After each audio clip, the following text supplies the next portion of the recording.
नमस्कार, जय शिवराय सर्वांना. आजचा व्हिडिओ बनवायचा मुद्दा असा, हा व्हिडिओ चालूमध्ये आता बघा तुम्ही. काल परवा लोणावळ्यामध्ये एक घटना घडली. आपले पुण्याचे ओला उबरचे जे ड्रायव्हर आहे, बुकिंग घेऊन गेले होते तिथं. तर ते नाश्त्यासाठी त्यांनी गाडी एका हॉटेलच्या बाहेर लावली होती आणि नाश्ता करायला थांबले होते. तर तिथले जे लोकलचे लोक आहे, लोणावळ्यामध्ये ओला उबेरला बंदी आहे, तर तिथल्या लोकलच्या लोकांनी एक व्यक्ती म्हणजे गुप्ता नाव आहे त्यांचं असं कळलं, आणि ती व्यक्ती बाहेरच्या राज्यातली बाहेरच्या राज्यातली व्यक्ती असून त्यांनी लोणावळ्यात आपल्या ड्रायव्हरला मारहाण केलेली. ठीक आहे, आम्हाला माहिती आहे लोणावळ्यामध्ये ओला उबेरला बंदी आहे, पिकअप अलाउड नाही तिथं.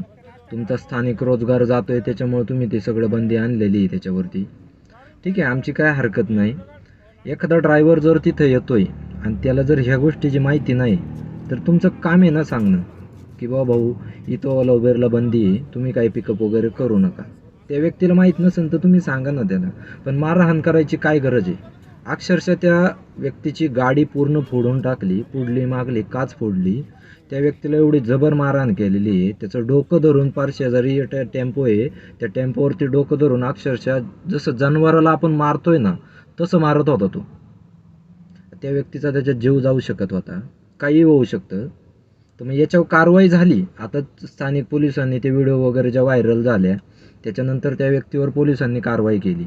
आपल्या ज्या पुणे मुंबईतल्या ज्या संघटना आहेत, त्या संघटना पण तिथं गेल्या होत्या. त्यांनी मागणी केली की त्याच्यावर कठोर कारवाई व्हावी, जेवढी कारवाई करता येईल त्याच्यावर करता यावी. माझी विनंती आहे सगळ्यांना की हा व्हिडिओ तुम्ही जास्तीत जास्त व्हायरल करा, जेणेकरून लोणावळ्याच्या लोकांना ह्या गोष्टीचा भान राहील की बाबा ठीक आहे, तुम्ही तुमचा स्थानिक रोजगार वाचवण्यासाठी ती बंदी आणलेली आहे, पण हा पर्याय तर नाही ना. मग तुम्ही एखाद्या ड्रायव्हरला अशी अमानुषपणे मारहाण करताय, हे सगळं चुकीचं आहे ना. आज उद्या तुमच्या गाड्या पण पुण्या मुंबईमध्ये येतातच ना. एखाद्या व्यक्तीने जर त्या गोष्टीचा राग ठेवला, रागाच्या भरात माणूस काही करू शकतो.